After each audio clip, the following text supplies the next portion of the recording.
आइए जानते हैं आज की कुछ अंतर्राष्ट्रीय खबरों को। पहले एक नजर आज की हेडलाइंस पर। विनेश फोगाट के लिए आसान नहीं चुनावी अखाड़े में जीत। हरियाणा चुनाव के लिए कांग्रेस की लिस्ट में मौजूदा एमएलए पर भरोसा। बीजेपी अब गद्दारों की पार्टी, टिकट कटने पर पूर्व सीएम खट्टर पर बरसे पूर्व मंत्री कर्णदेव कंबोज। हाथरस हादसा, चीखे आंसू, बच्चों को अस्पताल लेकर भागते पुलिसकर्मी। अपराजिता बिल को बंगाल के राज्यपाल ने राष्ट्रपति के पास भेजा, बोले इसमें कई खामियां। मणिपुर के पूर्व सीएम के घर पर रॉकेट हमला, बुजुर्ग शख्स की मौत, 5 लोग घायल। न्यूयॉर्क में आतंकी हमले के लिए आईएसआईएस संग साजिश रच रहा था पाकिस्तानी नागरिक, कनाडा से हुआ गिरफ्तार। फेस्टिव सीजन से पहले सोने के दाम में उछाल, चांदी के भाव स्थिर। स्त्री 2 को पछाड़ने में निकली गोट की हवा, दूसरे दिन की कमाई में आई भारी गिरावट। और जिंदगी अधूरी लेकिन जोश और जज्बा पूरा, भारत को पैरालंपिक में ओलंपिक की तुलना में क्यों मिल रहे ज्यादा मेडल। कांग्रेस ने हरियाणा विधानसभा चुनाव के लिए 32 उम्मीदवारों की पहली लिस्ट जारी कर दी है। इसमें पहलवान विनेश फोगाट का नाम भी है। पार्टी ने ज्यादातर विधायकों को रिपीट किया है। मौजूदा 28 विधायकों को टिकट दिए गए हैं।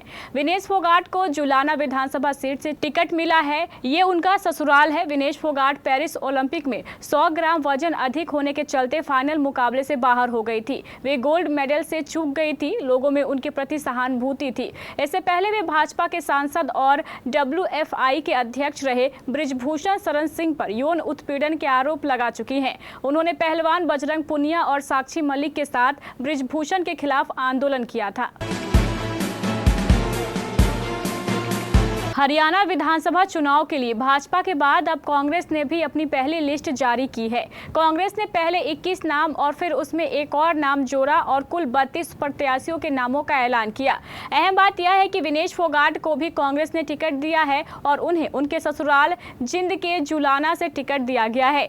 जानकारी के अनुसार कांग्रेस के इस पहली लिस्ट में जाट, SC और OBC पर फोकस किया गया है। वहीं कांग्रेस ने अपने पुराने चेहरों पर ही दांव खेला है। केवल मात्र 3 ही नए चेहरे हैं जो कि टिकट हासिल कर पाए हैं।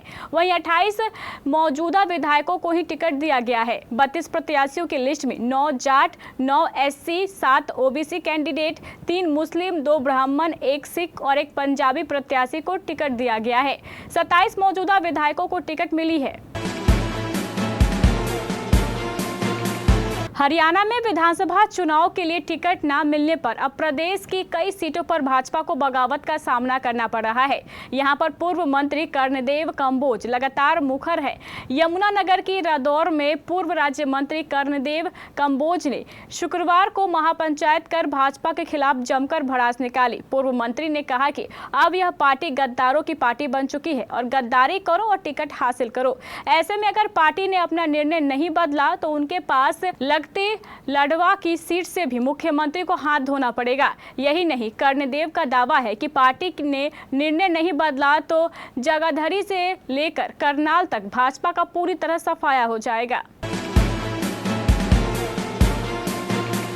ट्रैक्टर की ट्रॉली में शव रखे हुए हैं। इनके बीच संभवतः अपनी मां की चुनरी से ढका हुआ एक 3-4 साल का मासूम बच्चा भी है, जो निश्चित ही जब अपनी मां के साथ सफर पर निकला होगा तो उत्साह से भरा होगा। वह गाड़ी की खिड़की से गुजरते जंगल, मैदान और सड़क को देख रहा होगा। उसे क्या पता था कि छोटी सी जिंदगी में वह इस दुनिया को अंतिम बार निहार रहा है।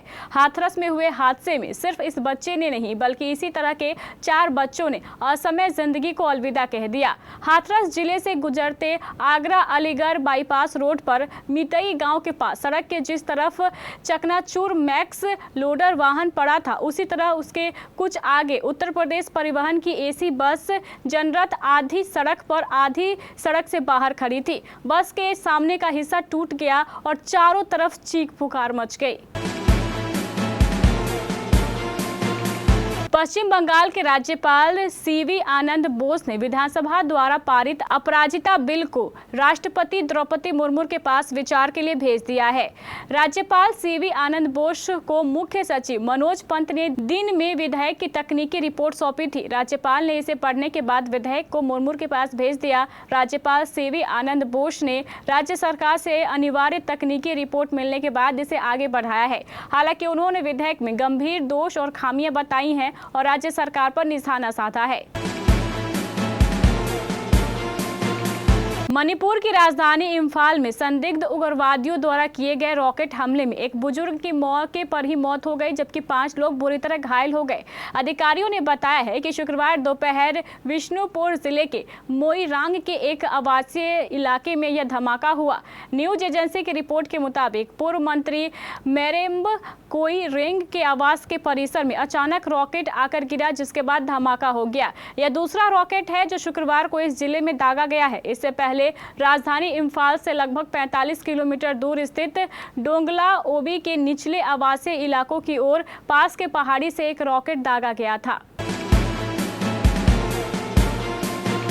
कनाडा में रहने वाले एक पाकिस्तानी नागरिक को Islamic State of Iraq and al Sham को मदद और संसाधन मुहैया कराने के प्रयास के आरोप में गिरफ्तार किया गया है। इसे लेकर अमेरिकी न्याय विभाग ने एक बयान जारी करते हुए इसकी जानकारी दी है। गिरफ्तार आरोपी की पहचान 20 वर्षीय मोहम्मद शाहजेब खान के रूप में हुई है, जिसने कथित तौर पर 7 अक्टूबर के आसपास न्यूयॉर्क शहर में आतंकवादी हमले की योजना बनाई थी। अटॉर्नी जनरल मेरिक बी गाजलैंड ने बताया है कि ISIS के नाम पर अधिक से अधिक यहूदियों को मारने के इरादे से यह आतंकी हमले की योजना बनाई गई थी। कुछ ही महीनों में फेस्टिव सीजन की शुरुआत होने वाली है। दिवाली, नवरात्रि और फिर शादी ब्याह का सीजन भी आ जाएगा। ऐसे में खूबसूरत कपड़े और ज्वेलरी महिलाओं की पहली पसंद होती है। अगर आप भी सोने और चांदी के गहने बनाने का प्लान कर रहे हैं तो रेट्स एक बार जरूर चेक कर ले। झारखंड की राजधानी रांची के सराफा बाजार में आज 22 कैरेट सोने का 10 ग्राम का भाव 68,900 रुपये और 24 कैरेट सोने का 10 ग्राम का भाव 72,350 रुपये दर्ज किया गया है। वहीं चांदी 90,000 रुपये प्रति किलो के भाव से बेची जा रही है। सराफा व्यापारी और इंडियन बुलियन ज्वेलर्स एसोसिएशन के सदस्य मनीष शर्मा ने एक निजी चैनल को बताया है कि सोने के भाव में उछाल और चांदी के भाव में स्थिरता देखी गई है। स्वतंत्रता दिवस के मौके पर रिलीज हुई फिल्म स्त्री 2 बॉक्स ऑफिस पर राज कर रही है। हालांकि इसे 5 सितंबर को रिलीज हुई विजय की film the greatest of all time से टक्कर मिलने की उम्मीद थी, लेकिन उम्मीदों पर पानी फिर चुका है। गोल्ड ओपनिंग डे कलेक्शन में स्त्री 2 को पछाड़ नहीं पाई। वहीं इसके दूसरे दिन की कमाई के आंकड़े और ज्यादा निराशाजनक रहे। तकरीबन 400 करोड़ रुपए के बजट में बनी यह फिल्म शुक्रवार को कितनी कमाई कर पाई और स्त्री 2 को टक्कर देने में कितनी सफल रही, चलिए आपको बताते हैं। वेंकट प्रभु के निर्देशन में बनी film the greatest of all time ने पहले दिन बॉक्स ऑफिस पर सधी हुई शुरुआत की थी। 400 करोड़ रुपए के बजट में बनी इस फिल्म ने बॉक्स ऑफिस के टिकट विंडो पर 44 करोड़ रुपए की ओपनिंग ली थी। बावजूद इसके यह स्त्री 2 के फर्स्ट डे कलेक्शन को पछाड़ने में चूक गई। हालांकि फिल्म ने एक रिकॉर्ड बनाया और यह इस साल की अब तक की सबसे ज्यादा ओपनिंग लेने वाली तमिल फिल्म बन गई।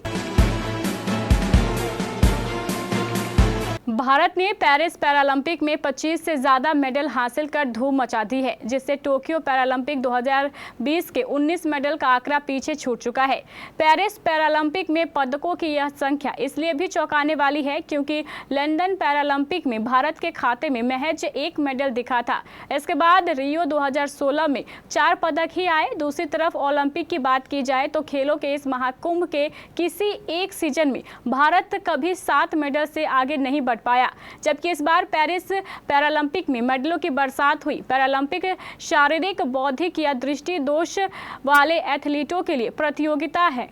पैरालंपिक में मेडल में जोरदार उछाल की बड़ी वजह इसमें शामिल होने वाले खिलाड़ियों की बढ़ती संख्या है। पिछले कुछ पैरालंपिक की बात करें तो रियो में भारत के 19 खिलाड़ियों ने हिस्सा लिया और 2 मेडल समेत 4 पदक जीते। इसके बाद टोक्यो पैरालंपिक में भारत के 54 पैरा एथलीट्स खेलने उतरे। इसमें भारत ने 5 गोल्ड मेडल समेत 19 पदक अपने नाम किए और अब पेरिस पैरालंपिक में एथलीट्स की संख्या बढ़कर 84 हो गई है। जाहिर है खिलाड़ी बढ़े तो मेडल में भी इजाफा हुआ।